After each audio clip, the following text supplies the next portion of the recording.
Good morning बच्चों। आज हम करने वाले हैं क्षितिज के तीसरे पाठ की व्याख्या। और तीसरे पाठ में देव कवि के कवित और सवैये दिए गए हैं। सबसे पहले सवैये में देव ने श्री कृष्ण के बाल रूप की सुंदरता का वर्णन किया है। यानी जब वो छोटे थे, बचपन में थे, उनके राजसी सौंदर्य का अर्थात राजकुमारों जैसे सौंदर्य का वर्णन किया है। आभूषण, पहनावा, सब कुछ राजकुमारों जैसा। जबकि बचपन में श्री कृष्ण ग्वाले के रूप में रहते थे। लेकिन देव कवि दरबार में रहते थे, तो जैसा उनका समाज था, जैसा उनके आसपास का वातावरण था राजाओं और राजकुमारों का, उसी के अनुसार उन्होंने श्री कृष्ण की सुंदरता का वर्णन किया है। आइए देखते हैं पहला सवैया।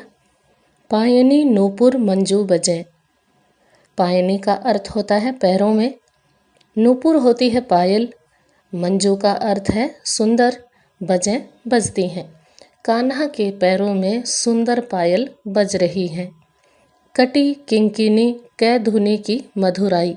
कटी होता है कमर, किंकिनी, किंकिनी एक आभूषण को कहा गया है जिसका नाम है करधनी। कमर में इसे बांधा जाता है। क्षेत्रीय भाषा में या अपनी बोली में हम इसे तगड़ी भी कह देते हैं। कै धुनी की मधुराई, उसकी ध्वनि की मधुरता कानों में पड़ रही है। अर्थात कटी किंकिनी कै धुनी की मधुराई, कान्हा की कमर में जो करधनी बंधी हुई है उसकी ध्वनि बहुत मधुर लगती है। सांवरे अंग लसै पट पीत।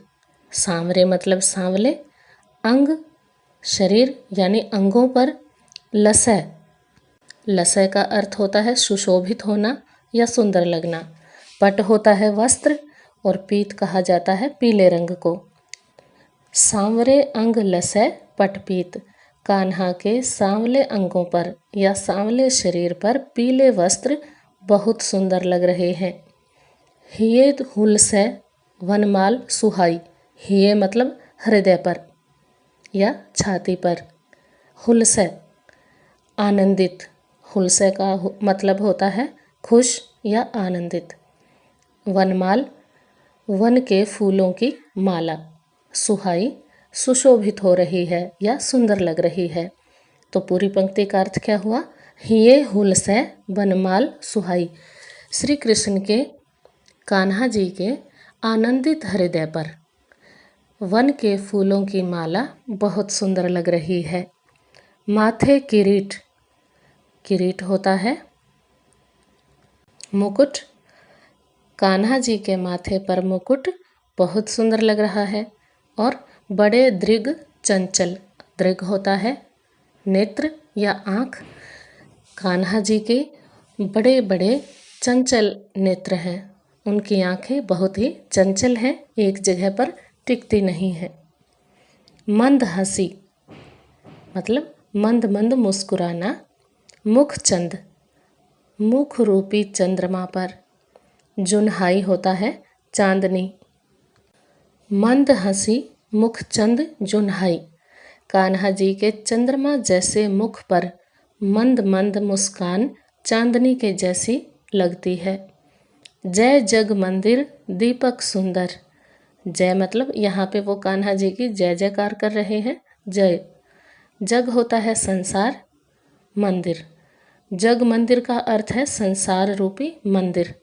दीपक सुंदर अर्थात श्री कृष्ण जी इस संसार रूपी मंदिर के दीपक हैं, इस संसार के अंधकार को हरने वाले हैं।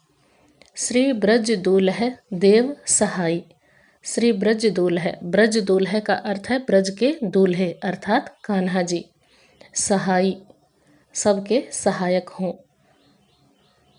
यहाँ पर देव जी श्री कृष्ण से कामना करते हैं, उनसे प्रार्थना करते हैं कि वो सबके सहायक हों। अर्थात जिस प्रकार दीपक इस संसार का अंधकार हर लेता है, उसी प्रकार कान्हा जी हम सबके कष्टों को हर लें, हमारे दुख दूर कर दें। अब देखते हैं इस सवैये का भाव सौंदर्य, यानी इस सवैये में क्या कहा गया है, इन पंक्तियों का भाव क्या है। सबसे पहला भाव है श्री कृष्ण के मनोहारी सौंदर्य का वर्णन किया गया है, यानी कान्हा जी की मन को हरने वाली सुंदरता का वर्णन किया गया है। दूसरा भाव है श्री कृष्ण के प्रति अपने भक्ति भाव का परिचय दिया है। इन पंक्तियों से पता चलता है कि जो देव कवि हैं, इन पंक्तियों को लिखने वाले, वो श्री कृष्ण के भक्त हैं। तीसरा भाव है इस संसार को मंदिर का और श्री कृष्ण को दीपक के रूप में प्रस्तुत किया है, यानी संसार को तो मंदिर बताया है और कान्हा जी को उस मंदिर का दीपक बताया है, उस मंदिर के, उस संसार के अंधकार को हरने वाला दीपक बताया है। अब देखते हैं इस सवैये का शिल्प सौंदर्य अर्थात व्याकरण संबंधी सुंदरता क्या है। व्याकरण संबंधी कौन कौन सी विशेषताएं इस सवैये की हैं। सबसे पहली विशेषता है साहित्यिक ब्रज भाषा का प्रयोग है, यानी यह सवैया ब्रज भाषा में लिखा गया है। दूसरी विशेषता है सवैया छंद तथा वर्णनात्मक शैली का प्रयोग है। सवैया एक प्रकार का वर्णिक छंद होता है, यानी इसमें वर्णों की गिनती की जाती है, अक्षरों की गिनती की जाती है।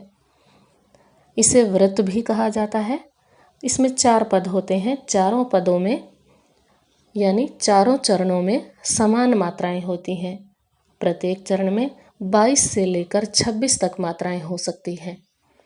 और वर्णनात्मक शैली का अर्थ होता है, शैली होती है लिखने का ढंग, और वर्णनात्मक शैली का मतलब हुआ कि किसी भी वस्तु, व्यक्ति या किसी स्थान का बारीकी से वर्णन करना। तो यहाँ पर श्री कृष्ण के सौंदर्य का बारीकी से, सुंदरता से वर्णन किया है, तो यहाँ पर वर्णनात्मक शैली है, लिखने का तरीका वर्णनात्मक है। तीसरी विशेषता है श्रृंगार तथा भक्ति रस है। श्री कृष्ण के प्रति कवि ने अपनी भक्ति दिखाई है, तो यहाँ पर भक्ति रस है और श्रृंगार रस। उन्होंने श्री कृष्ण के प्रति अपना प्रेम भी प्रकट किया है। कान्हा जी को पूरे ब्रज का दूल्हा बताया है, तो यहाँ पर श्रृंगार रस भी है। चौथी विशेषता है अनुप्रास तथा रूपक अलंकारों का प्रयोग किया गया है। अभी जो सवैये की पंक्तियाँ हमने पढ़ी, उनमें आया था कटी किंकिनी। यहाँ पर कै वर्ण एक से अधिक बार लगातार आया है, तो यहाँ पर अनुप्रास अलंकार है। पट पीत में भी प वर्ण की दोहराई की गई है, तो यहाँ पर भी अनुप्रास अलंकार है। हिये हुलसे में है वर्ण लगातार आया है, तो यहाँ पर भी अनुप्रास अलंकार है, यानी कटी किंकिनी, पट पीत और हिये हुलसे में अनुप्रास अलंकार है। मुख चंद में रूपक अलंकार है, यानी चंद्रमा रूपी मुख या मुख रूपी चंद्रमा। जग मंदिर में भी रूपक अलंकार है, संसार रूपी मंदिर। तो यहाँ पर अनुप्रास और रूपक अलंकारों का प्रयोग किया गया है।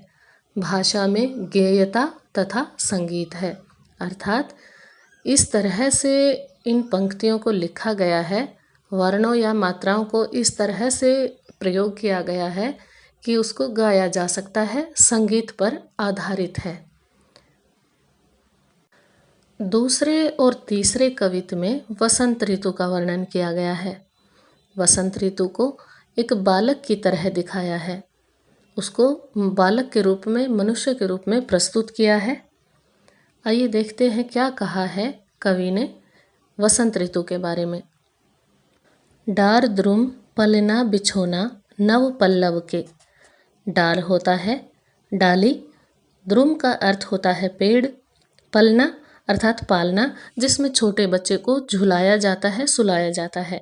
बिछोना बिस्तर होता है, नव मतलब नया, पल्लव होता है पत्ते।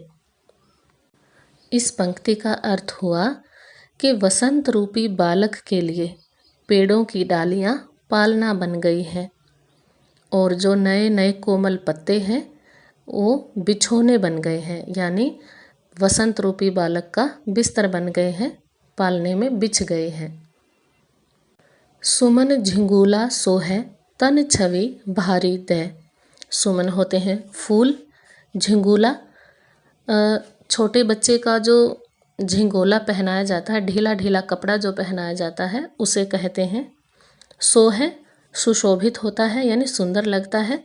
तन का अर्थ होता है शरीर, छवि सुंदरता, भारी मतलब बहुत ज़्यादा। इस पंक्ति का अर्थ हम इस प्रकार से कह सकते हैं कि जो बसंत बालक है उसके शरीर पर फूलों का झिंगोला बहुत सुंदर लग रहा है। पवन झुलावे केकी कीर बतरावे देव। पवन झुलावे यानी हवा उस बालक के पालने को झुला रही है। केकी होता है मोर और कीर होता है तोता। बतरावे का अर्थ है बतला रहे हैं, अर्थात मोर और तोता बालक बसंत से बातें कर रहे हैं। कोकिल हलावे हुलसावे। कोकिल होती है कोयल, हलावे मतलब उसको अपनी मधुर वाणी से हिला रही है, हुलसावे खुश कर रही है। कर तारी दे। कर होते हैं हाथ, तारी मतलब तालियां। इस पंक्ति का अर्थ है कि कोयल अपनी मधुर वाणी से तालियां बजा बजा कर उस बच्चे को खुश कर रही है और उसको हिला रही है। अब देखते हैं दूसरे कवित की व्याख्या। पूरित पराग सो उतारो करे राई नोन। पूरित होता है पूरी तरह भरा हुआ, पराग होता है फूलों की खुशबू के कण। उतारो करें उतार रही है, राई नोन। राई एक प्रकार के नन्हे नन्हे बीज होते हैं, सरसों की तरह के दाने होते हैं। नोन होता है नमक। कंजकली नायिका लतान सिर सारी दे। कंजकली होती है कमल की कली, नायिका यानी कमल कली रूपी नायिका। लतान सिर सारी दे। लतान होती है लताएं यानी बेल, सारी मतलब साड़ी। इन पंक्तियों में कमल की कली को नायिका के रूप में प्रस्तुत किया है। तो इन दोनों पंक्तियों का अर्थ हुआ, कमल की कली रूपी नायिका लताओं से सजी हुई सुंदर साड़ी पहने हुए है और उस साड़ी को उसने अपने सिर पर ओढ़ा हुआ है। उस साड़ी के पल्ले से वह फूलों की खुशबू के जो कण हैं, जो पराग हैं, उनसे बालक बसंत की नज़र ऐसे उतार रही है जैसे नमक और राई से नज़र उतारी जाती है, ताकि उसकी सुंदरता को किसी की नज़र न लगे। मदन महीप जू को बालक बसंत ताही। मदन होता है कामदेव, महीप का अर्थ है राजा और ताही का अर्थ होता है उसे यानी बालक बसंत को। इस पंक्ति में बालक बसंत को कामदेव का पुत्र बताया है, कामदेव का बालक बताया है, अर्थात मदन महीप जू को बालक बसंत ताही। कामदेव, महाराजा कामदेव जितने सुंदर हैं उतना ही सुंदर यह बालक है, अर्थात बसंत बालक कामदेव का पुत्र है और उसको प्रातः ही जगावत गुलाब चटकारी दे। प्रातः ही मतलब सुबह सुबह, जगावत जगाते हैं, गुलाब के फूल चटकारी दे। चटकारी होता है चुटकी बजाकर, यानी गुलाब की कलियां जब चटक कर खिलती हैं तो ऐसा लगता है मानो वो कामदेव के बालक बसंत को चुटकी बजाकर जगा रही है। अभी हमने जो दो कवित पढ़े हैं उन दोनों का भाव सौंदर्य और शिल्प सौंदर्य समान होगा, क्योंकि दोनों में ही एक ही बात कही गई है, बालक बसंत के बारे में, अर्थात वसंत ऋतु की सुंदरता के बारे में वर्णन किया गया है। तो देख लेते हैं सबसे पहले इन दोनों कवितों का भाव क्या है। सबसे पहला भाव है, बसंत ऋतु को बालक के रूप में प्रस्तुत किया गया है। एक छोटे से बालक की तरह बसंत को हमारे सामने दिखाया गया है। दूसरा भाव है, पूरी प्रकृति को मनुष्य की तरह व्यवहार करते हुए दिखाया है।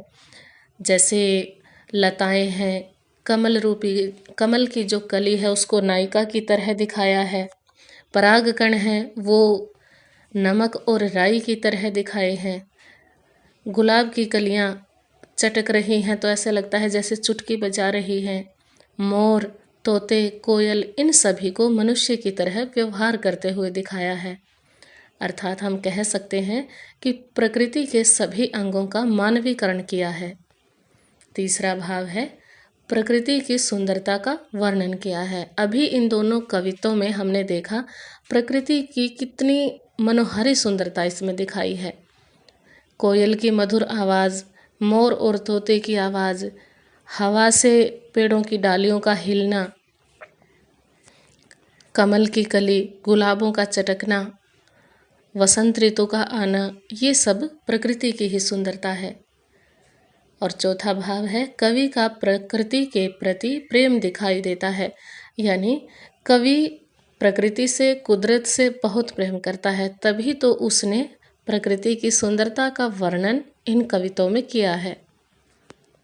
अब देखते हैं इन दोनों कविताओं का शिल्प सौंदर्य यानी व्याकरण संबंधी सुंदरता। सबसे पहली विशेषता है साहित्यिक ब्रज भाषा का प्रयोग किया गया है। देव कवि ब्रज भाषा के कवि थे।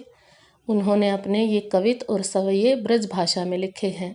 साहित्यिक ब्रज भाषा का मतलब है साहित्य में प्रयोग की जाने वाली भाषा। भाषा के भी दो रूप होते हैं, एक तो जो आम जनता में बोली जाती है वो थोड़ी आसान होती है, और जैसे हम हिंदी का ही उदाहरण ले सकते हैं। हम अपनी बोलचाल में जो हिंदी बोलते हैं और किताबों में जो हिंदी लिखी हुई होती है उसमें फ़र्क होता है। किताबों की हिंदी साहित्यिक हिंदी है और जो हम बोलते हैं वो आम बोलचाल की साधारण हिंदी है। इसी तरह यहाँ कवि ने साहित्यिक ब्रज भाषा का प्रयोग किया है, आम बोलचाल की ब्रज भाषा का नहीं किया है। दूसरी विशेषता है अनुप्रास, रूपक तथा मानवीकरण अलंकारों का प्रयोग किया है। ये तो हमने देखा ही था कि प्रकृति के सभी अंगों को मनुष्य की तरह व्यवहार करते दिखाया है। वसंत ऋतु को बालक के रूप में प्रस्तुत किया है तो उसका मानवीकरण हो गया। कमल की कली को नायिका के रूप में दिखाया है तो वहाँ कमल की कली को मानवीकरण हो गया। इसी प्रकार बहुत सी वस्तुओं का, जैसे कोयल है, ताली बजा बजा कर बालक बसंत को हंसा रही है, वो भी मनुष्य की तरह व्यवहार करते दिखाई है, तो यहाँ पर मानवीकरण अलंकार है। अनुप्रास अलंकार वहाँ होता है जहाँ एक ही वर्ण लगातार आता है। के की कीर में क वर्ण लगातार आया है, यहाँ पर अनुप्रास अलंकार है। हलावे हुलसावे, यहाँ पर है वर्ण आया है लगातार, तो यहाँ भी अनुप्रास अलंकार है। पूरित पराग, पूरित पराग में प वर्ण आया है।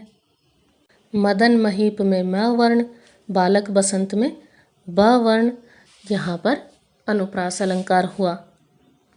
अब देखते हैं रूपक अलंकार इन पंक्तियों में कहाँ कहाँ है। सबसे पहले डार द्रुम पलना, यानी पेड़ की डालियों रूपी पालना, यहाँ पर रूपक अलंकार है। बिछोना नव पल्लव, नए पत्तों रूपी बिछोना। सुमन झिंगुला, फूलों रूपी झिंगोला यानी झुगला, तो यहाँ पर भी रूपक अलंकार है। कंजकली नायिका, कमल की कली रूपी नायिका। मदन महीप, कामदेव रूपी राजा। बालक बसंत, वसंत रूपी बालक, यहाँ पर रूपक अलंकार भी है। तीसरी विशेषता है कवित छंद का प्रयोग है। कवित भी सवैये की तरह एक प्रकार का वर्णिक छंद है जिसमें वर्णों की गिनती की जाती है। इसमें भी 4 चरण होते हैं और प्रत्येक चरण में 31 मात्राएं होती हैं। चौथी विशेषता है अद्भुत और वात्सल्य रस की अनुभूति होती है। वात्सल्य रस वहाँ होता है जहाँ पर माता का बच्चे के प्रति प्रेम दिखाया जाता है। यहाँ पर तो पूरी प्रकृति का बालक वसंत के प्रति प्रेम दिखाया है, तो यहाँ पर वात्सल्य रस है। और अद्भुत रस, जब किसी वस्तु के बारे में मन को हैरानी होने लगती है वहाँ अद्भुत रस होता है। तो यहाँ पर भी बालक वसंत और प्रकृति की जो सुंदरता दिखाई है वो हैरान कर देने वाली है, इसलिए यहाँ पर अद्भुत रस है। और इन पंक्तियों में माधुर्य गुण है। माधुर्य गुण मतलब जिन पंक्तियों को पढ़कर मन में मधुरता समा जाए, मधुर मधुर एहसास हो, वहाँ पर माधुर्य गुण होता है। छठी विशेषता है वर्णनात्मक तथा चित्रात्मक शैली में लेखन है, अर्थात कवि ने ये जो पंक्तियाँ लिखी हैं वो वर्णनात्मक शैली की हैं। वर्णनात्मक शैली में पिछले सवैये में हमने जाना था कि किसी वस्तु, किसी स्थान या किसी व्यक्ति के बारे में जब बढ़ा चढ़ाकर या पूरी तरह से खोलकर अच्छी तरह से बारीकी से वर्णन किया जाता है, वहाँ वर्णनात्मक शैली होती है। और चित्रात्मक शैली का अर्थ होता है इस तरह से लिखना कि उस लिखे हुए को पढ़कर हमारे दिमाग में उस वस्तु का या उस व्यक्ति का चित्र आ जाए। तो इन पंक्तियों को पढ़ के भी हमें ऐसा महसूस हुआ जैसे हम बालक वसंत को, उन पेड़ों की डालियों के पालने को, नए नए पत्तों को, या फिर हवा को, कोयल, मोर, तोते को, कमल की कली को, गुलाबों को चटकते हुए अपनी आँखों से देख रहे हैं, जैसे सारा चित्र हमारी आँखों के सामने घूम रहा है। तो ये हुआ लिखने का चित्रात्मक ढंग। शैली होता है स्टाइल, लिखने का स्टाइल या लिखने का ढंग। तो इन पंक्तियों का वर्णन जो है, इन पंक्तियों का जो लेखन है, वर्णनात्मक और चित्रात्मक शैली में है। तीसरे और चौथे कवित्त में देव कवि ने पूर्णिमा की चांदनी रात में चांद तारों से भरे हुए आकाश की सुंदरता का वर्णन किया है। देखते हैं तीसरा कवित्त। फटिक सिलानी सो सुधारो सुधा मंदिर। फटिक होता है स्फटिक, यानी ऐसा पारदर्शी और सफ़ेद पत्थर जो बिल्कुल चमकदार होता है, संगमरमर की तरह। शिलानी होता है सिल यानी चट्टान। सो सुधारो, सुधारो का अर्थ होता है संवारना। सुधा मंदिर, यहाँ सुधा का अर्थ वैसे तो अमृत होता है, परंतु यहाँ पर सुधा का अर्थ है चांदनी। मंदिर का अर्थ है भवन, घर यानी महल। फटिक सिलानी सो सुधारो सुधा मंदिर, अर्थात चांदनी रात बहुत ही उजली और सुंदर है।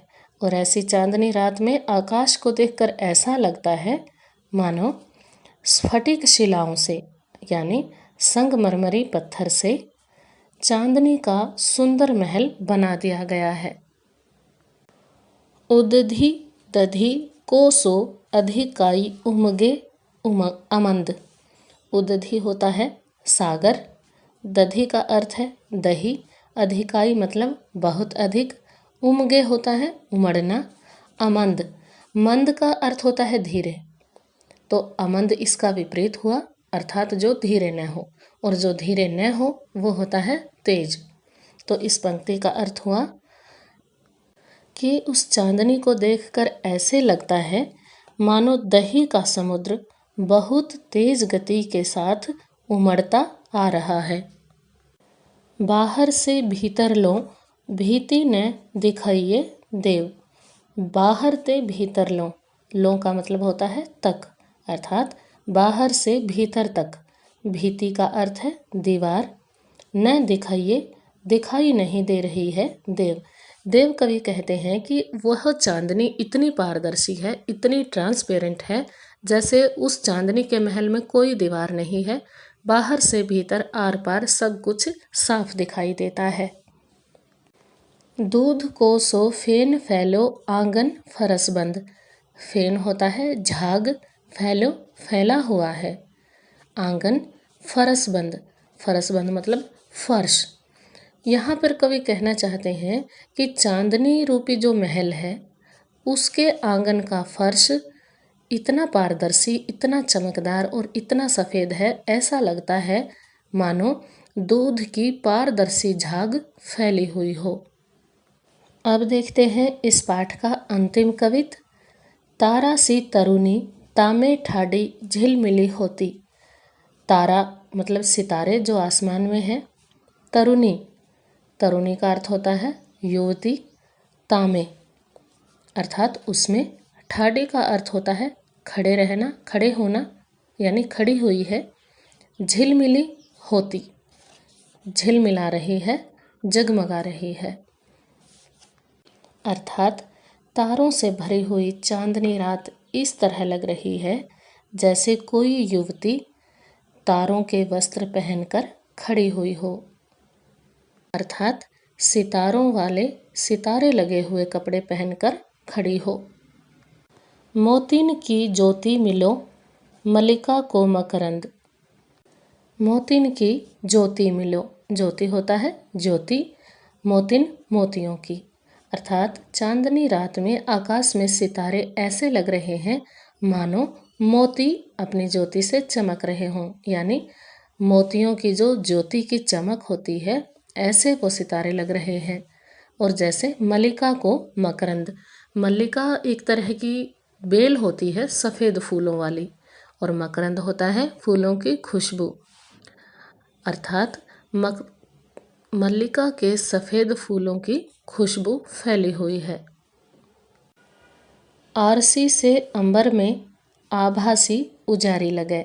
आरसी होता है दर्पण, अंबर होता है आकाश, और आभा प्रकाश, उजारी मतलब उज्जवल या उजली।